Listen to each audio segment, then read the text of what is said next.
Grits and glory, grits and glory. Every Sunday morning at 9 a.m. Start your day with an awesome feeling with grits and glory. A fresh new approach to life and living.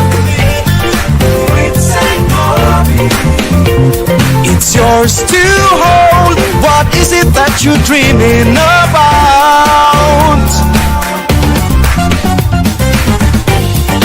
Grits and glory.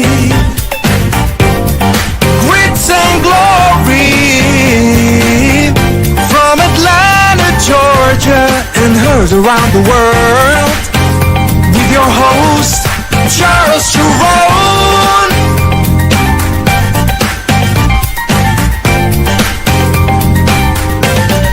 Grits and glory. Real, relevant, and revelatory. The ministry of Dr. Charles Jerone Francis II has been blessing people around the world for over 25 years. Please prepare for a God encounter you will never, ever forget. Join us now as we prepare to hear a word from the Lord through our apostle, Dr. Francis. Happy Sunday, happy Sunday, happy Sunday. And I want to welcome you to Grits and Glory. I'm Dr. Charles Jerome Francis II, and I'm your host. I am the founder of one of the greatest aggregations in the world called The Creative Experience. And The Creative Experience is a group or aggregation full of singers, dancers, artists, models, chefs, business owners, you name it, coming together to learn more about themselves and a bigger, better version of the God that we serve. Thank you for joining me today. And please don't mind my voice. I will say to you all at the beginning of this for the last 2 months, and those who are close to me already know for some time now, but for the last 2 months, I've been going through a health challenge and taking some meds that have affected my voice. And so I can't even sing at this time. So it's even hard to talk. And so here we are, though, because I'm committed to what God has called me to do. And committed to you, that I make sure I get on here each and every time, because that's what God has called us to do. Hey man, let's say hello to some people this morning. Good morning to my mother. That's Pamela Francis on there. Good morning, Bishop Aaron McClary. Blessings to you. Good morning, Tracinda. Blessings to you. Good morning, Michael McCoy. And good morning, Ernestine Hill. And to all of you who are joining us, you are more than welcome to a chat in this. I understand that people are usually doing stuff in the morning, showers, be eating breakfast, talking with their children, going to church, in the car, maybe you going shopping, whatever. And of course, this is Valentine's Day weekend. I hope you had an amazing one. I've had a pretty good weekend myself. Actually, it's been an amazing weekend, and I'm on location. So if I hope that you can hear me well, and that all is well. So just bear with me if there's some technical difficulties. Y'all know I try to take my computer everywhere I go. And so just bear with me, okay? All right. I hope you're having an amazing time. Everybody can hear me, right? Somebody just give me a thumbs up. Let me know. And I believe you can, because you would have said something by now, hopefully. All right. So let's just go right into it. I won't waste any time, okay? So I know many of you have probably looked at the title and have said, what in the world? Michael McCoy says, happy Valentine's Day to his lovely wife. Amen. Blessings to y'all. I know y'all probably trying to figure out what is this title about. But this is going to be ministry to you, but also a tribute to my father. And hey, Logan, hey, tribute to my father. As many of you know, last year, right at my birthday time, my father passed away. And it sucker punched me really hard, because even though, my father was sick, he had gotten sick, and we were hoping that he would pull on through it, but he didn't. Okay, and it really kind of hit me very hard. I still deal with the waves of it today, and it's a big thing for me. And so, however, though, this month has been a month of not necessarily sadness, but a month of a lot of thought processes surrounding him. And at first, I was like, why am I feeling this way? But then I realized that my dad was a Black History guru, that he lived for Black History Month. I mean, he was a guru all year long, but he lived for Black History Month. I mean, if you know my father, you know that he literally lived for Black History Month. He waited for that time, and people would call him all over the place for him to come and I was about to say minister, but for him to speak at Black History programs. My dad was an educator for over 30 years. It had been 40 years. If I be honest, for about 40 years. He was a dynamic man, a brilliant man, a well-spoken man, an excellent specimen of a man, very, very broad shoulders, muscles, legs of life, a brilliant, beautiful man. He really was. And kind and sweet and loving and no nonsense. Okay. And so I come from a line of teachers and preachers. I'm really a fifth generation preacher. I know people are always excited to say they're third generation preachers or they're fourth generation preachers. Well, I'm a fifth generation preacher. My great great grandfather, son Darcy, was a preacher. My great grandmother, Ruby Lee Pelt, was a preacher. My grandmother, or Dr. Orpah Ruth Francis, the Apostle Dr. Orpah Ruth Francis, a preacher. And when it got to my dad, he refused. He did not want to be a preacher. I mean, he absolutely, and y'all bear with me because I'm getting to the point, he absolutely did not want to be a preacher, but he absolutely spoke as one. If you ever heard him talk, you'd be like, oh, where your church at? Because he spoke just like a preacher. He absolutely was a prophet. And this is where I kind of want to park. He absolutely was a prophet. And many of the things he spoke to me came to pass as he spoke them. And I'm actually living in many of the things he spoke to me and spoke over me as a prophet. And I think because of his other side, or what we would have considered as Christians, his other side, then that for many people washed away the gifting that was on his life. So sometimes when we're in Christianity and we have not reached a higher level of consciousness or thinking, then we toss out people because their lifestyle is different from the lifestyle that we live. And so we miss hearing what they are saying or what they are giving out because of our judgment on their lifestyle. Okay, my dad never proclaimed Christianity. He loved to, I'm being honest now, he loved to smoke his weed. He loved to have a drink. And his conversation would quite literally be so real that a lot of people could not handle hearing him talk because he was just that deep, just that serious. And because he hated anybody calling him a preacher or anybody prophesying, telling him that he was, or anybody remotely referring to that around him, it would really, really bother him. This is why the title of today is The Guy Who Never Wanted to Be But Was. I was talking to a friend of mine yesterday, and they were asking me about my dad, and I began to share, and I got so overwhelmed and overjoyed sharing about the goodness of my dad and how great he was, because he really was.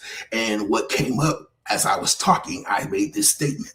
My dad was the guy who never wanted to be, but was. He was the guy who never wanted to be, but was.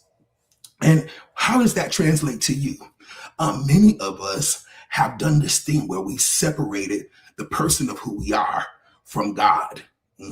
We see ourselves as somebody who's separate from God. So the things that we are, the way that we talk, the way that we walk, our sexuality, who we associate with, all of that kind of stuff, we most times try to make it different from who God is in our life. It's almost like many of us put on this mask, depending upon where we are, because we think that we are separate from the church you. The world you seems to be separate from the church you. I'm going to go a little deeper with that.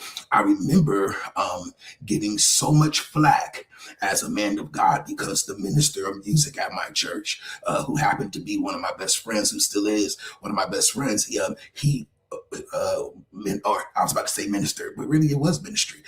He sung in clubs. He had a band and they traveled all around singing in these clubs. Actually, he did very well at doing that. And he never knew, but I would get so much flack from different people in ministry. There was people who wouldn't even let me come to their church and preach because the minister of music at my church sung in clubs. Y'all not gonna talk to me here. Not only did he sing in clubs, but many other people who are a part of my church had secular jobs that were much different from what traditional fundamentalist Christians believe should be able to go on in church.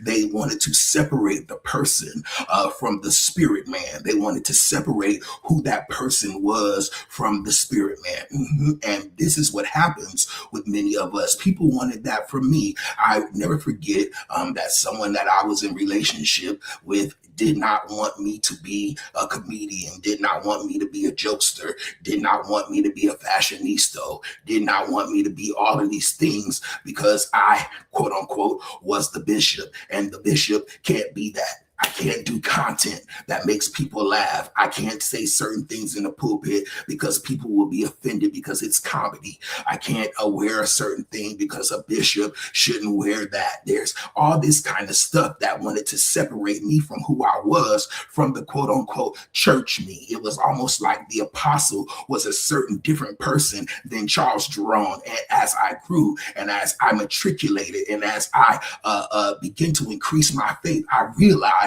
that I was not separate from God. Me and the Father are one. Am I preaching to anybody here? Am I preaching to anybody here? I found out that me and the Father were one, and that I could not separate the God character from and I'm just saying this for layman's terms. I couldn't separate the God character from who I was. Who I was is who God created me to be. And so it all was God. Not only was it all good, it was all God. And I want to minister to those of you today who are listening under the sound of my voice, who people have tried to separate who you are from God. Those of you who have tried to be something else because you felt like God wanted you to be a certain thing. You were walking around in confusion because you were trying to figure out how to be the good boy or how to be the good girl that church wanted you to be, or that Christianity wanted you to be, or that the goody two-shoes folks wanted you to be. Those people who were never living what they were talking, but always imposing it upon you to be somebody else that you weren't, not recognizing that who you are, God made you that way, and he takes responsibility for who you have become in the earth, and it is not separate from him. Jesus said it like this: if you've seen me, you've seen the Father. If you've seen me, you've seen the Father. And many of us are looking to see a person and the Father separately. No, you're not going to see the Father unless you see me, and me and my inner workings, me and my funniness, me and my dressed up self, me and my funny jokes that I make. It's all him. Are you here? Everything you are is him, and everything he is you. My mom is really, really good. She's an interior decorator, right? She's an interior decorator. And I'm assuming that's where I get it from. Okay. So I love interior decorating too. Okay. I love that. I love to sing. I don't care what kind of music it is. I love to sing. I love to dance. You're not going to talk to me. I love it. I love it. I love acting. I love it. I'm a foodie. I love food. Not only do I love to eat it, but I love to cook it. You understand? I that's in me. That's a part of my DNA. Comedy, it's me. It's who I am. It's what I do. And so when we get into this space that we're trying to separate that from God, that we're trying to act like God is over here and we are over there. When we start acting like he's some separate entity from who we are, this is where confusion comes in, and this is where you start running around like a chicken with your head cut off because you're trying to keep up with something that people are trying to keep you up with. The truth of the matter is you are that. We got to learn how to exist as that. Whether there's a pulpit or not, whether there's a church building or not, whether there's 10,000 people or 10 people or one person, you are who you are, and that does not change. Whatever God is, I am. Did y'all catch that? Whatever God is, I am. So the apostle doesn't need a pulpit to be him. And whether or not you call him apostle or you call him Charles, I'm gonna bust something right open right here. I went home for my dad's funeral and I watched different preachers get up. And because of things that have happened to me, they were up calling me Jerone and trying to disrespect me, calling me Charles and all these other kind of things instead of calling me Apostle Francis. They all wanted to be bishop this and bishop that and evangelist this and evangelist that. I've been preaching longer than all of them, 30 years of preaching. And them Negroes got up and tried to call me some other name at my father's funeral. Right? Okay, so I'm sitting up in there, and at first I was getting angry, and the Holy Spirit said to me, Francis, you ain't got to be angry. You exist as me, I exist as you Charles, Jerome Francis II, whether or not they put apostle in the front of it, doctor in the front of it, no matter what. I said, but God, I work for that. He said, it doesn't matter. I'm God, and besides me, there is no other, and you stand in this space as me. I stand in this space as you. You and me are one. And whatever they call you, y'all not going to talk to me here. It ain't going to stop what's going on in you and out of you. And coming out of you, rather. What's going on in you and coming out of you. And I want to encourage some people here today that you can't be stopped. That whether or not you are standing in the space that people want you to stand in, whether or not they acknowledge what's going on the inside of you, whether or not they like what you're going to do in this world and how you're going to change it, does not matter. Whatever God is, I am. And we must get to the place that we exist as who we are, not just have a title on the front of it. Ain't that good? I was in the lobby of this hotel yesterday, and we were meeting some people at a happy hour, right? And as we're meeting these people, they're talking, they're going around asking what each other does and blah, blah, blah, blah, blah, yeah. And I said, I'm a life coach. And we went around. One of my friends says, he ain't no life coach. He a bishop. So all of a sudden, the whole room froze up. Oh, we've been cussing. We've been saying, we have these drinks. Why you didn't tell us? Oh, forgive us. We sorry. Blah, blah, blah, blah, blah. And I start saying to them, be yourself. What does that have to do with anything? Well, it's a different, they started trying to code switch. Why are we code switching? You are who you are. And I want you to be who you are because I'm going to be who I am. And when we all be who we are, we will exist as we're supposed to exist, and there won't be so much confusion. But there's confusion because we're trying to be something that we're not, or we're trying to live up to a standard that someone else created. Folks, be yourself. My father never wanted to be a preacher, but he existed as one. My father never wanted to be a prophet, but he existed as one. He was the man who never wanted to be, but was. There are many of you right now on this one side where you're running away from what God has called you to be because you don't want to be at that church, because you don't like church. You don't like church people. That has nothing to do with what you have been called to do, because you don't have to do it in church or with church people. You are the one who never wanted to be, but is. You're not going to be able to get around being who you are. I sat around on these couches at this fireplace around these people who were respecting me because I was literally just in conversation, but prophesying the whole entire time. This is before they knew that I was the apostle. Because you are who you are, whether you state it or not, whether people recognize you or not, whether they say that's who you are or not. Jesus said, "Who do men say that I am?"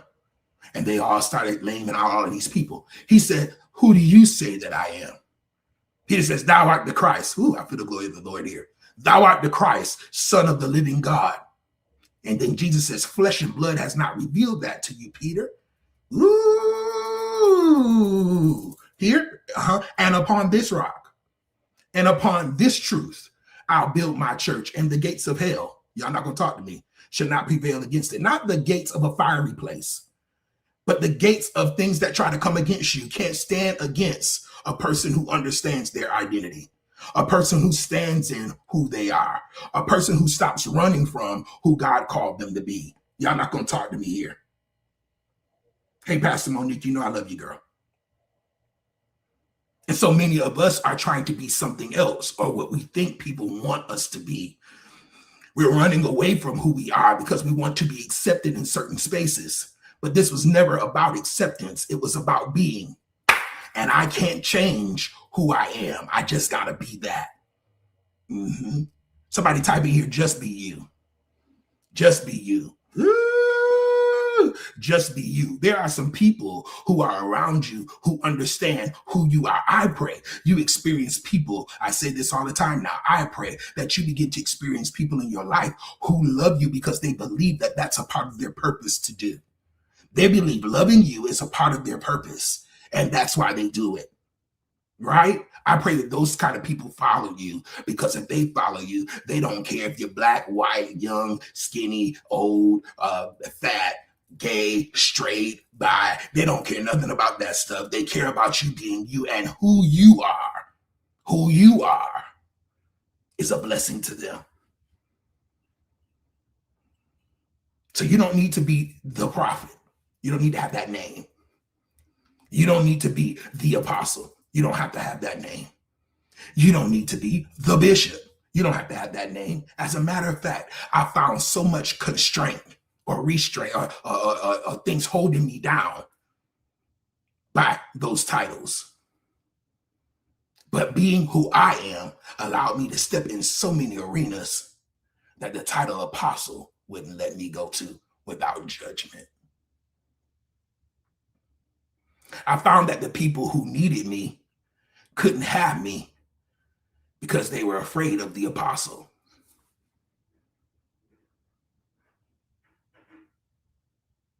Because I am just me.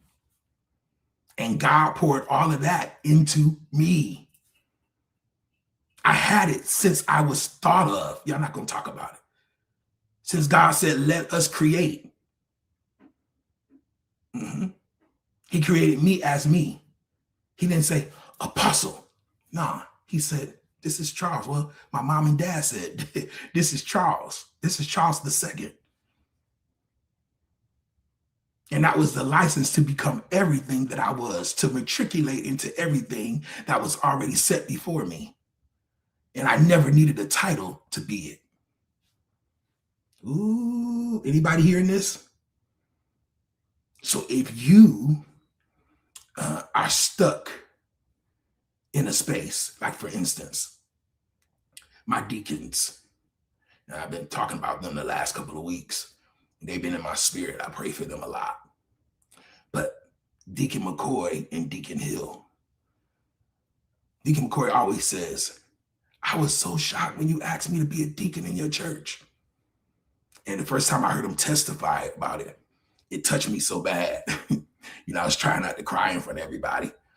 But when we left and got in the car, I cried like a baby. And my wife at that time said, dang, you crying? I said, yeah, that thing touched me. That man was touched by me asking him to be a deacon.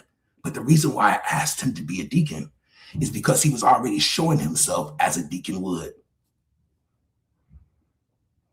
It wasn't the title that made him one. He was already that.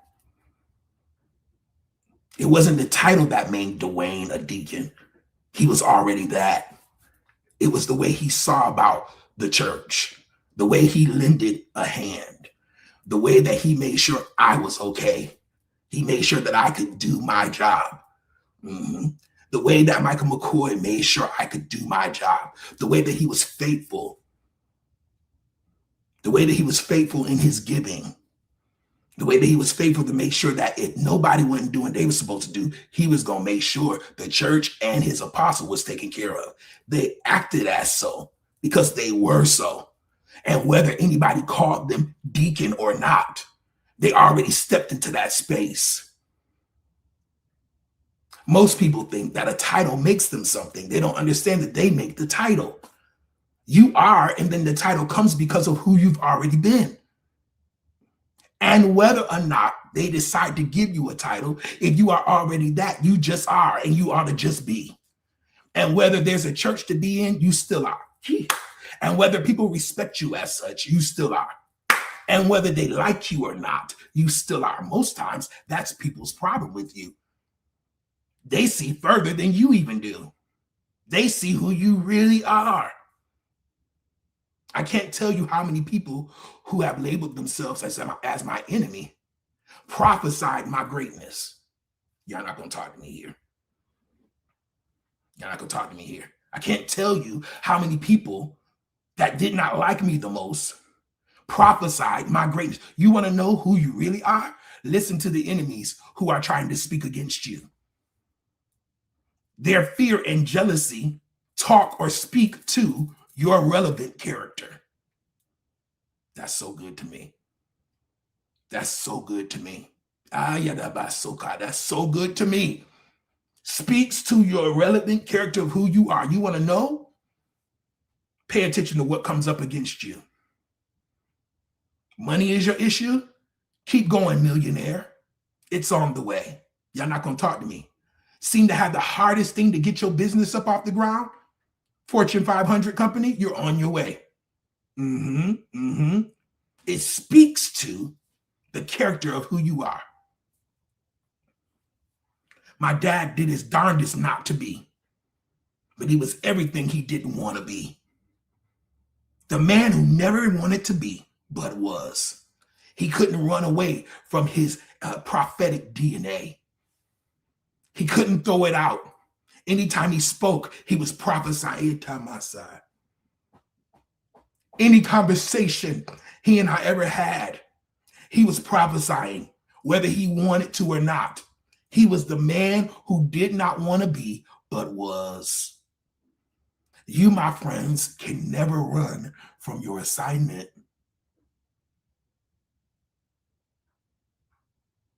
I'm not in the pulpit a lot these days. I do what's called guest appearances, right? But everywhere I go, it's on me, and nobody can deny it. I never can shake being who I am. This is not a brag, it's the truth. Everywhere I go, people know. I can be as raggedy as I want to be. People know. I can have both my ears, double ear piercings and a nose ring, and people know. I can have on a baseball cap in a sweatsuit or a jogging suit, and people know. I could be having one of the worst days of my life, and I still gotta prophesy. I could be going through sickness and still have to talk about victory. Because whoever God is, I am. And that identity is going nowhere. It will be with me for the rest of my life. What are you getting at, Apostle? Let's exist as ourselves. It's okay to discover who you are and to exist as that. You are the poster child for who God created you to be. And there's somebody waiting on you. The earth is groaning in expectations of the sons of God to be made manifest in earth. The earth is waiting for you to be you. Your opportunities keep passing you by because you keep showing up as somebody else that church wants you to be, or who your mama wants you to be, or who your daddy wants you to be, or who the people want you to be. When I became an apostle, they wanted me to be a pastor. When I started saying, just call me Dr. Francis, because we're in a different season, they wanted me to be the apostle. They're going to always want you to be something, but you got to be who you are and exist as that. And you will touch people who you never even touch with your hands. Who you are, your aura, what you represent will bless the world. All right. I hope this has blessed you today. It blessed me. I hope it has blessed you today. You are not separate from God. You're not separate from God. Let's sow today. Would you sow a great seed with us today? You can sow by using my email address, charlesjerone@gmail.com. That's PayPal, and that is that's floating across the bottom of your screen right here. You can do that with PayPal or Zelle using my email address. Or you could go ahead and click these links. One is in the chat at the top pinned. Then another one is down there at the bottom in the About Us section. I think that, or the bio section. I don't know.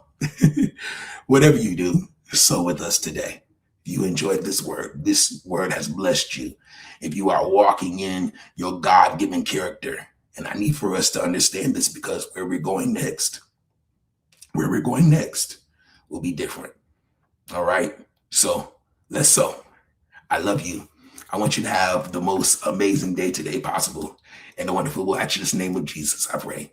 Peace and blessings.